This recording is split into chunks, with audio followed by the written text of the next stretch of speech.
ভূত বাগানের কথামালায় আজ আপনাদের সামনে উপস্থাপন করছি ত্রৈলোক্যনাথ মুখোপাধ্যায়ের রচিত গল্প পিঠে পার্বণে চীনে ভূত। রাধা মাধব গুপ্ত তাহার মাতুলের সহিত সাক্ষাৎ করিতে আসিয়াছেন। মাতুল ব্রহ্মদেশে কোনো এক স্থানের ডাক্তার ছিলেন। অস্ত্র চিকিৎসায় তাহার বিশেষ নৈপুণ্য ছিল। বৃদ্ধ বয়সে কর্ম পরিত্যাগ করিয়া তিনি দেশে আসিয়াছেন। দেশে আসিয়া প্রথমে তিনি তীর্থ দর্শন করিয়া কিছুকাল অতিবাহিত করিয়াছেন। এখন কলিকাতায় আসিয়া বাসা করিয়াছেন। রাধা মাধব সেই স্থানে তাহার সহিত সাক্ষাৎ করিতে আসিয়াছেন। রাধা মাধব নিজেও পাশ করা ডাক্তার। কলিকাতায় নয়, অন্য স্থানে তিনি ডাক্তারি করেন।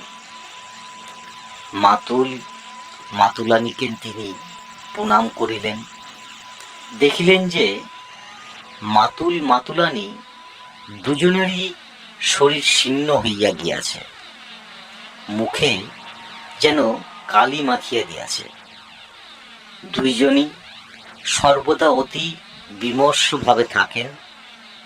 মনে মনে যেন সর্বদাই কিরূপ একটা ভয়, কিরূপ একটা দুশ্চিন্তা। রাধা মাধব আরও দেখিলেন যে তাহার মাতুলের মস্তকটি মুণ্ডিত, মাথায় চুল নাই। তিনি মাতুলকে জিজ্ঞাসা করলেন, বর্মায় আপনি যে স্থানে ছিলেন সে স্থানের জলবায়ু কি ভালো ছিল না? আপনারা দুইজনই অতিশয় শীর্ণ হইয়া গিয়াছেন। দেখিলে বোধ হয় যেন আপনাদের শরীরে কোনো একটা রোগ আছে। মাতুল উত্তর করিলেন, না না না, আমাদের শরীরে কোনো রোগ নেই। তিনি কথা চাপা দিতে চেষ্টা করলেন। পরদিন মামা জিজ্ঞাসা করলেন, রাধা মাধব, তুমি যে স্থানে ডাক্তারি করো সে স্থানে 2 পয়সা হয় তো?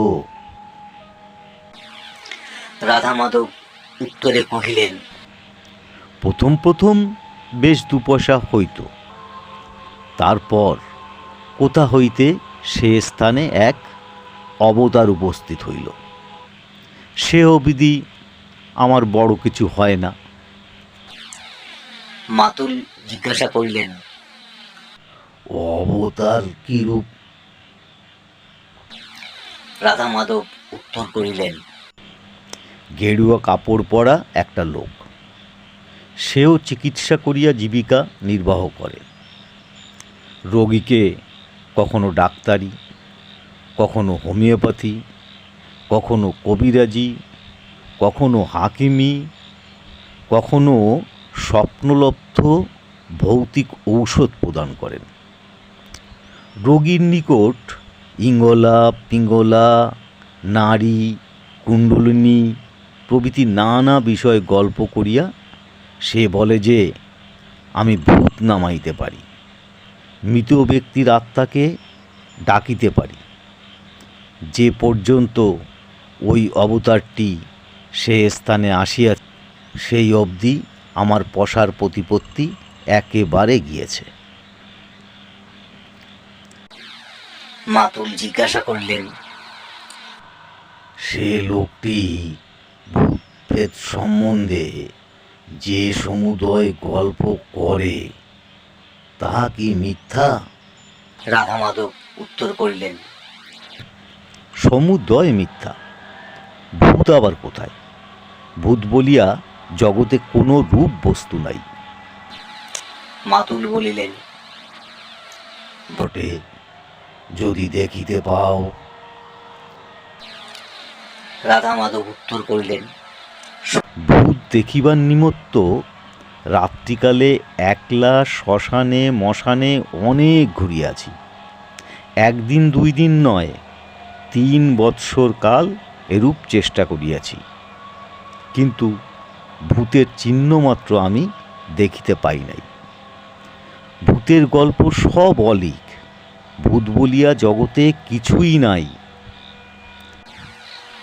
মাতুল বলিলেন, যদি প্রত্যক্ষ তোমাকে দেখাইতে পারি। রাধা মাধব উত্তর করিলেন, তাহা হইলে আপনার নিকট আমি চিরঋণী হইয়া থাকিব। পরকালের প্রতি আমার বিশ্বাস নাই। যদি ভূত দেখিতে পাই, তাহা হইলে পরকাল সম্বন্ধে আমার মনুষ্যের যে সন্দেহ দূর হইবে। মাতুল বলিলেন, না, তুমি ছেলে মানুষ, তাই ওরূপ কথা বলিতেছ। কাজ নাই, শেষে একটি বিপদ ঘটিবে। রাধা মাধব মাতুলকে জোর করিয়া ধরিলেন। তিনি বললেন, যদি যথার্থই আপনি আমাকে ভূত দেখাইতে পারেন, তাহা হইলে দেখাইতে হইবে। আমি আপনাকে কিছুতেই ছাড়িব না। আপনার কোনো ভয় নেই, আমার মন বিচলিত হইবে না।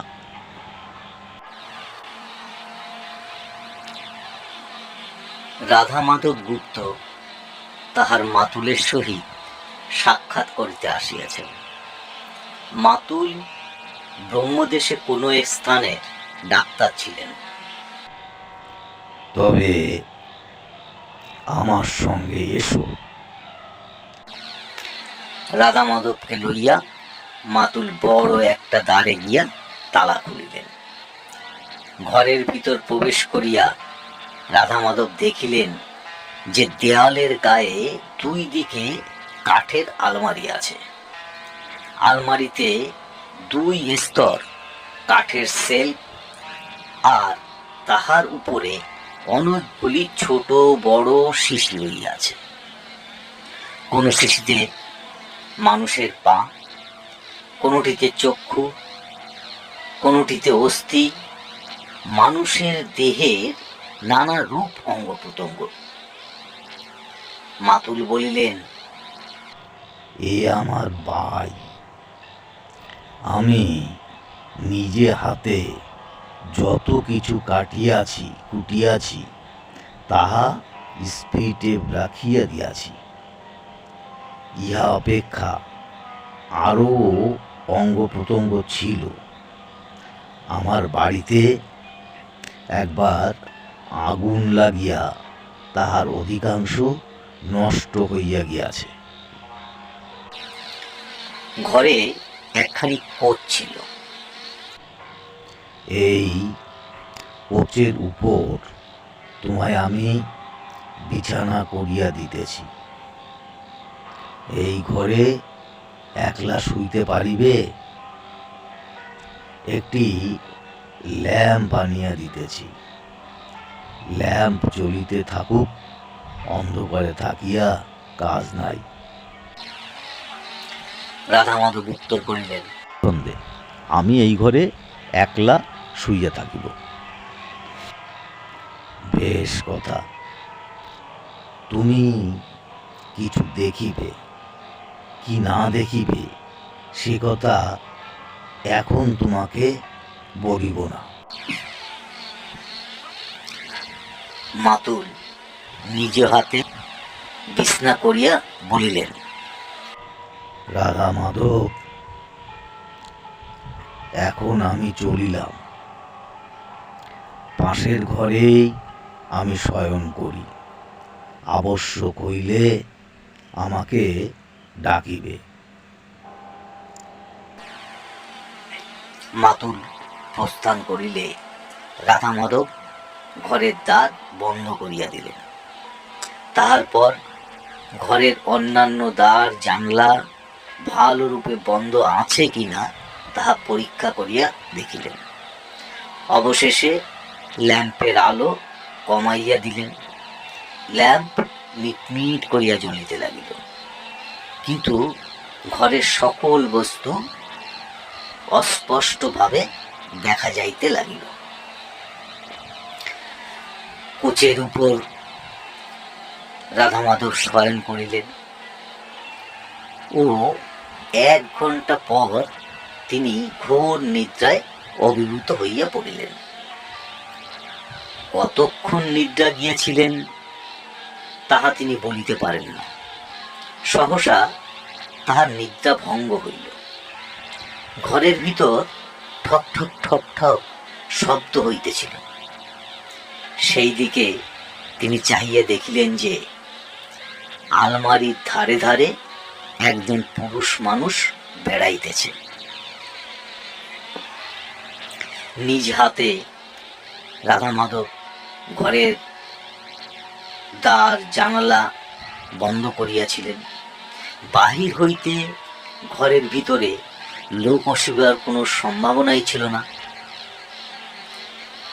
এ মানুষ নয়, এ ভূত। রাধা মাধবের মনে নিশ্চিত এইরূপ বিশ্বাস হইল। ভয়ে প্রাণের ভিতর তাহার গুড়গুড় করিয়া উঠিল। চিৎকার করিয়া ফেলেন আর কি।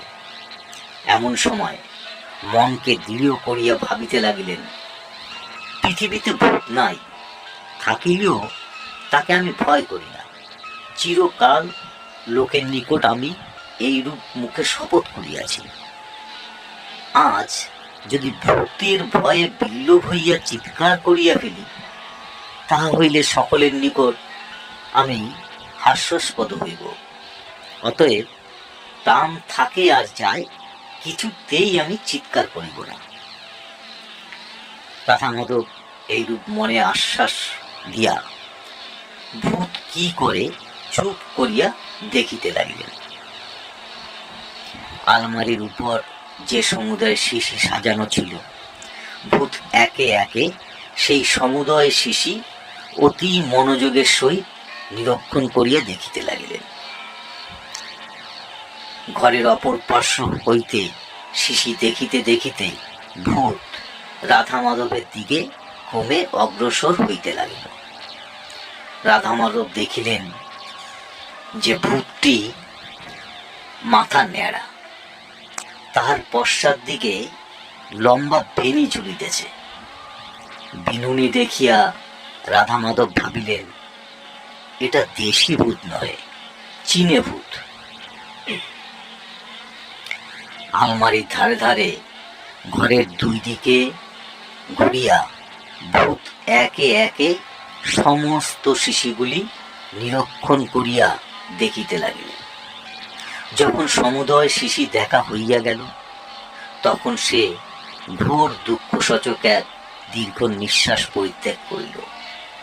তাহার মুখ বিষণ্ণ হইল, তাহার চক্ষু দিয়া ফোঁটায় ফোঁটায় জল পড়িতে লাগিল। তাহার পর কোচের নিকট আসিয়া রাধা মাধবের সম্মুখে দাঁড়াইল ও অতিশয় ক্ষুণ্ণ মনে আপনার হাত দুটি তুলিয়া যেন কি দেখাইল। হাত দুটি নয়, 1.5টি হাত। রাধা মাধব দেখিলেন তাহার দক্ষিণ হাতের আধখানি আছে। জামার অস্তিন কেবল কোনই পর্যন্ত উঠিল, অবশিষ্ট ভাগ ঝুলিয়া পড়িল, কারণ তাহার ভিতর হাত ছিল না। ভয়ে রাধা মাধব অচেতন হইয়া যায় প্রায়। তাহার সর্বশরীরে ঘর্মে সিক্ত হইয়া গেল, চিৎকার করিয়া ফেলেন আর কি। এমন সময় ভূত অদৃশ্য হইয়া গেল। সে রাত্রে আর কোনো উপদ্রব হইল না। প্রভাত হইলে মাতুলের সহিত সাক্ষাৎ হইল। মাতুল বলিলেন, রাত্রিতে তুমি যে কিছু দেখিয়াছ, তোমার মুখ দেখিয়া তাহা আমি বুঝিতে পারিতেছি। ইহার সবিশেষ বিবরণ আজ দিনের বেলা তোমাকে আমি প্রদান করিব। সেই দিন আহারের পর মামা ভাগিনায় এক স্থানে বসিয়া গল্প গাছা করিতে লাগিলেন। মাতুল বলিলেন, বর্মায় আমি যে স্থানে কাজ করিতাম সেই স্থানের হাসপাতাল আমার অধীনে ছিল। নিম্নপদস্থ ডাক্তারগণ বৃহৎ বৃহৎ অস্ত্র চিকিৎসা করিতে বড় সুবিধা পান না, কিন্তু এই হাসপাতালে আমার সে সুবিধা ছিল। অনেক বড় বড় অস্ত্র চিকিৎসা আমি করিয়াছি। কোনো লোকের অঙ্গচ্ছেদন করিয়া সেই কর্তৃক অঙ্গটি স্পিরিট পুণ্যে শিশির ভিতরে রাখাই আমার বাই ছিল।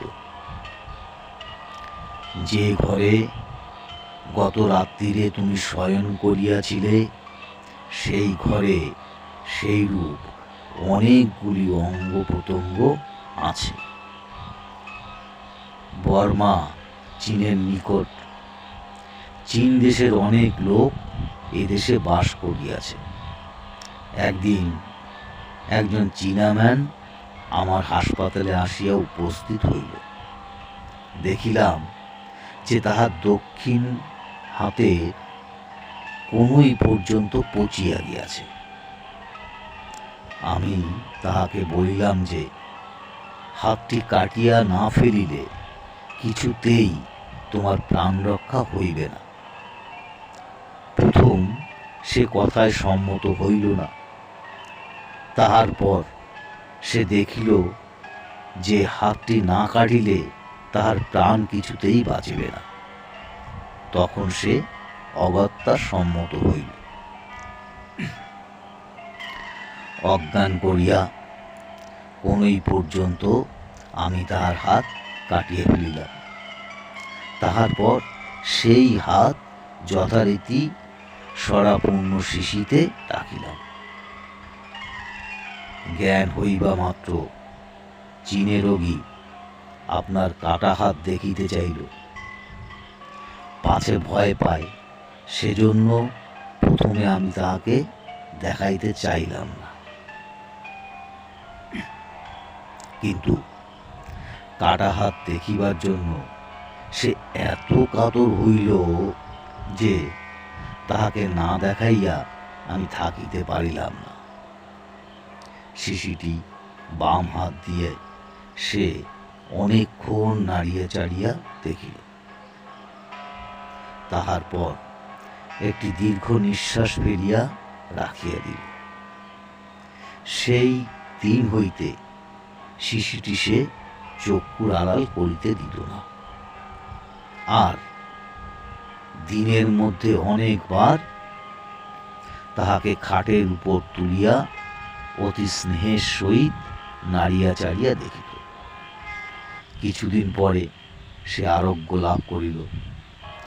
হাসপাতাল হইতে যাইবার পূর্বে আমি তামাশার ছলে তাহাকে জিজ্ঞাসা করিলাম, ডাক্তারকে বিদায় করিবে না?